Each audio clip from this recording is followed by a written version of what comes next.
Hey everyone, my name is Rick Gualtieri. This is Tales of a Midlist Author, and I'm back as promised and following up from my first convention video with part two here. The first part was dealing with preparing for a con, mostly having to do with the stuff you want to put together, the supplies.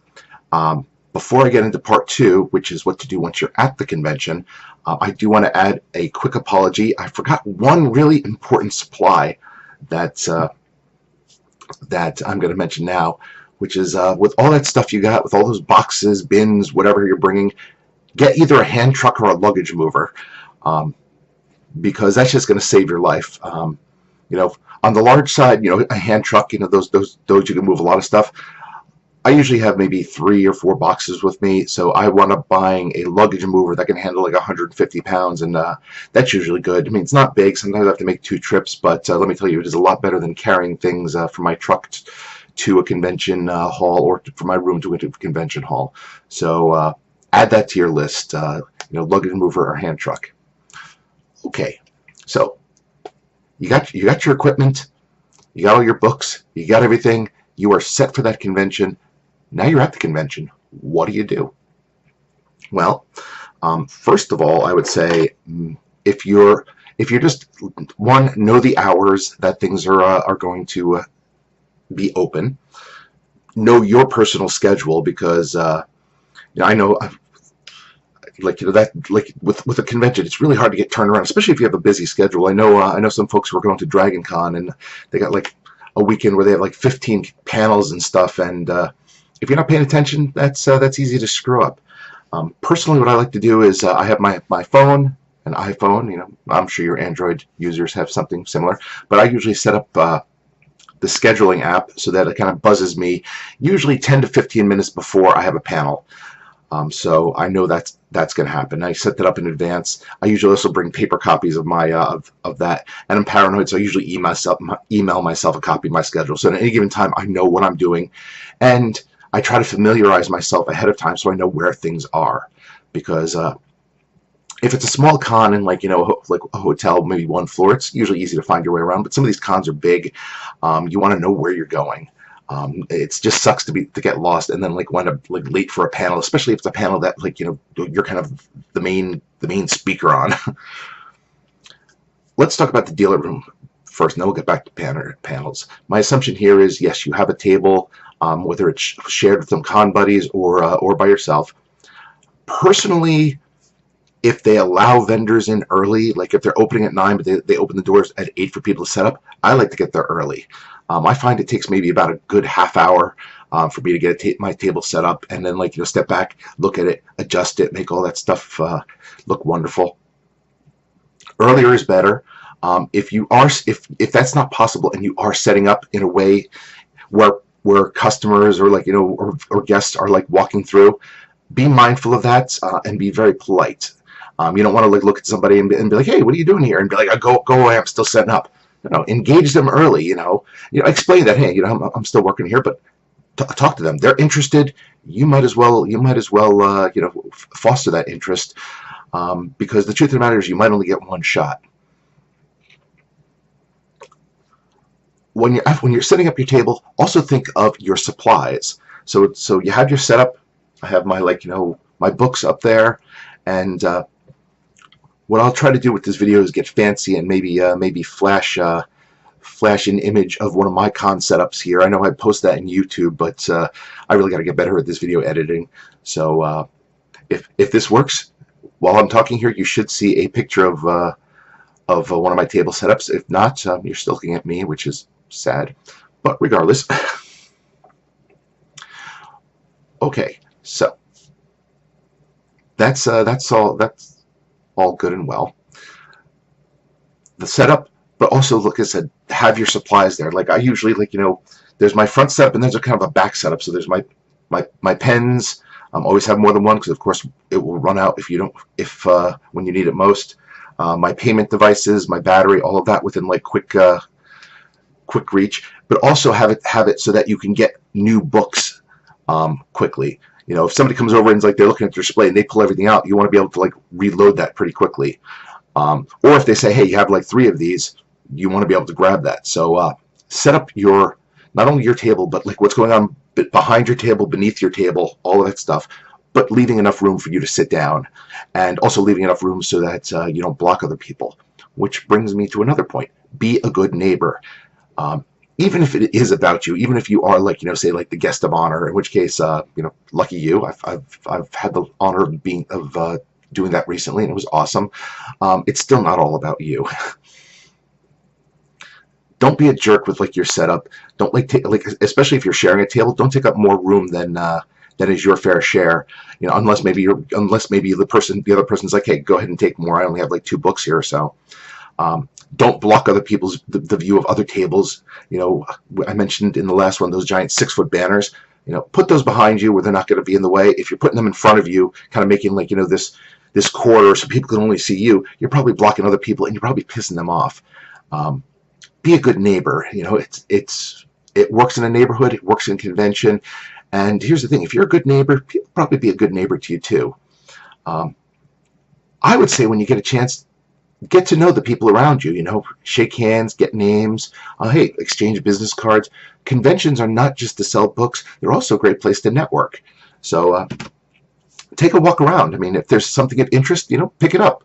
The other people at the convention will appreciate the fact that you're like not only there to sell, but you're also a customer. And sometimes I'll see authors, I'm like, oh, that's really cool. And I'll want a signed copy of their stuff. Why not? Or there's plenty of other things you can buy at in a dealer hall.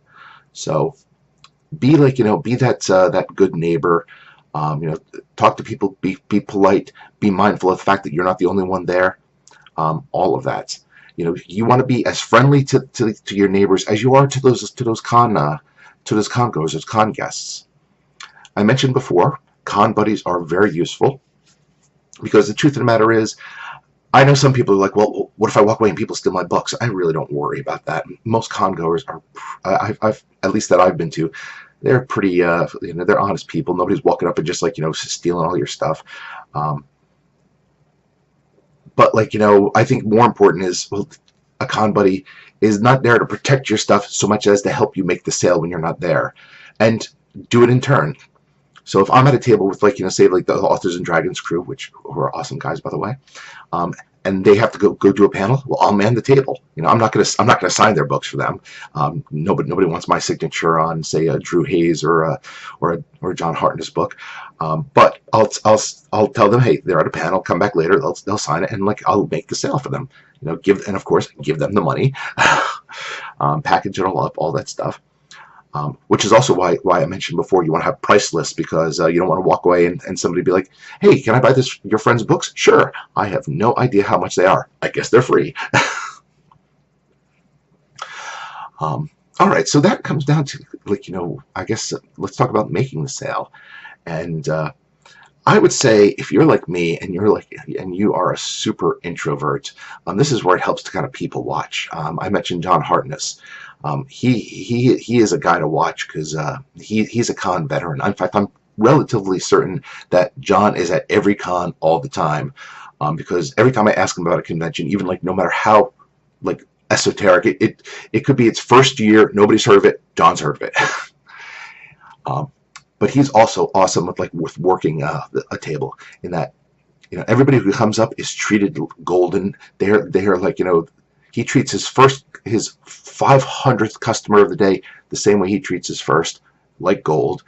He talks to people and engages people, but he's also out there being like, kind of inserting himself. Like, if people walk past, like, he's engaging, trying to like start up a conversation. I still haven't quite worked that myself. One thing I will say, and John definitely does not do this, is don't do the hard sell. Don't try to don't make it all about, hey, come here and buy my stuff, and then like pester people and stuff. Nobody likes that crap.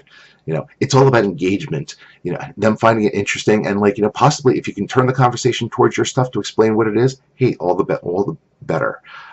If not, once again, there's no harm in and there's really only benefit to just being friendly to people. If they look and say, oh, this really isn't my stuff, but still, hey, engage them. Maybe they have a cool costume on. Maybe they want to talk about like my cursed dice bowl.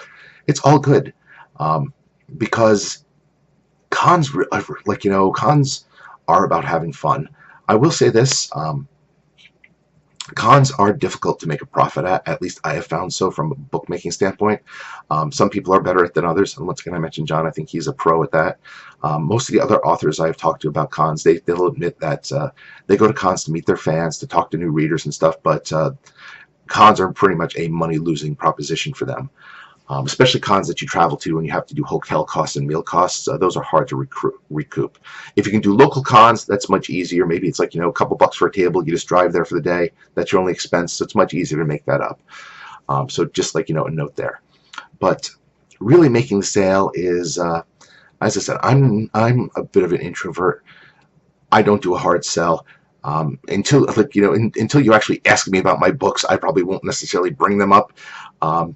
But I will talk to you. I will try to be friendly. If you show up to my table, I'm all that stuff. So that's still a work in progress for me. That said, I have made a decent amount of sales, and I think it really just comes down to being friendly, engaging, talking to people, and answering their questions, asking them questions, and just having a good time. If you're genuine, I think it comes across.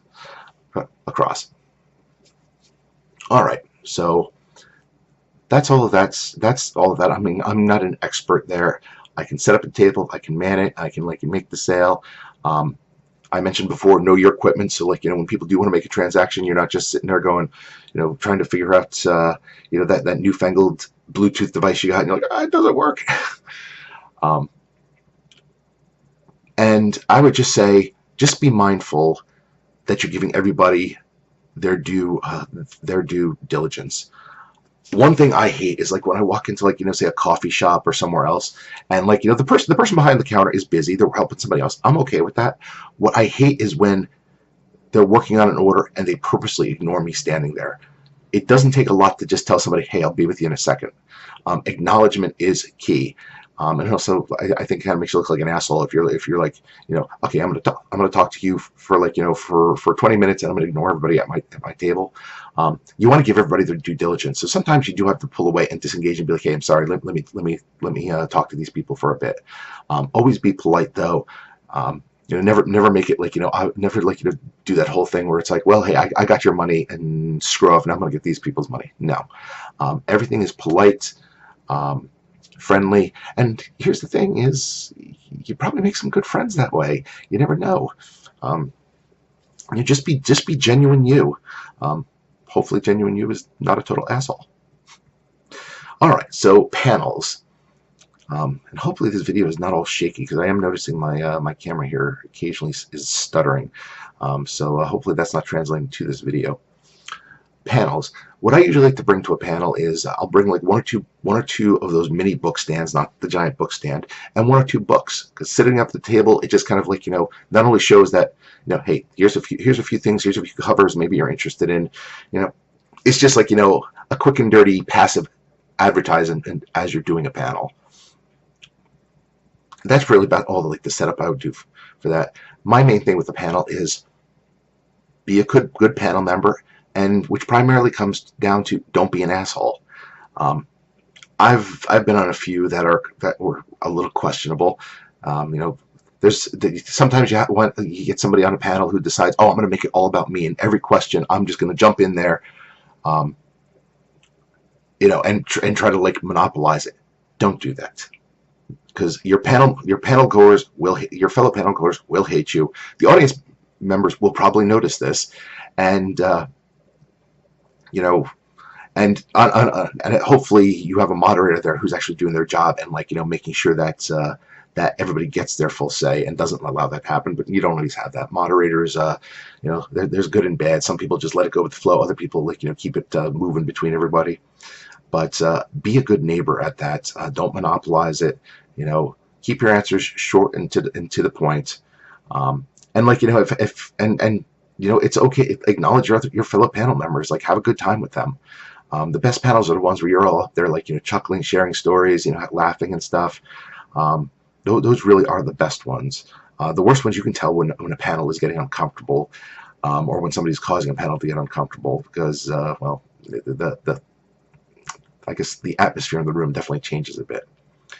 That's really my main thing with panels. It's have a good time, answer as best you can. And hey, if just be natural at them. All right, so that's like, that's panels, that's like, the floor. What about after the con? Usually I need to like go back to a room and decompress for a little bit. That's just me. But the thing with the con is, once the con is closed for the night, especially on the weekends, it's usually that's usually where like the after parties, the hangouts, all of that stuff happens. That's where, like, you can go and meet those con goers as, like, as a person, not just as a vendor or an author, so, and hang out. That's where you can also maybe, like, go meet some fellow authors or publishers and stuff and network. The thing is, be social. That's like, that's half of, like, of like any convention is, okay, the set stuff is done, now I'm gonna, like, or the schedule stuff is done. Now I'm gonna go downstairs, have some fun, talk to people, maybe have a few drinks. I personally am not. I personally don't like to get sloppy drunk. No, nobody really wants to see that. But that's just that's me. However, also be mindful and take those social cues, especially when other people are networking.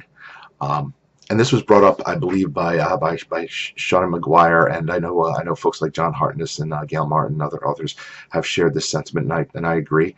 Is take a social cue. If you if you see some people hanging out, you can usually tell when they're hanging out and, like, they really don't want, and it's kind of a closed circle. Don't try to butt yourself in there, especially if you're trying to make a pitch. Nobody really wants to hear your pitch in the after hours. Where people are just talking, like, winding down, like, relaxing, and suddenly you're there like, hey, let me tell you about my book, which, like, I think should be published by. That's usually that point where people start looking, going, God, why won't this person walk away or leave? Take those social cues. You can usually tell when, like, when a group is kind of open, be like, hey, sit down, grab a seat, and, like, and stuff. If that invitation doesn't come of, like, hey, hang out with us, chances are then they're just being polite at that point. So maybe it might be best to move on. As I said, I suck at social situations, but even I can kind of tell, if I walk to a circle and people are like, hey, come on over here, versus, like, I'm like, hey guys, and they're just gonna kind of do, okay, hey, how's it going? And then they just go back to talking to each other. I'm gonna kind of probably step back, because they're probably talking about stuff that maybe they don't, they just don't want to add more people to that circle. So that goes down to that good neighbor thing. Be a good neighbor at all parts of the convention. In the dealer room, in your panels, after the convention, and you will have, like, you'll come away with, like, a much more positive experience. Be mindful of yourself, and also of the fact about you.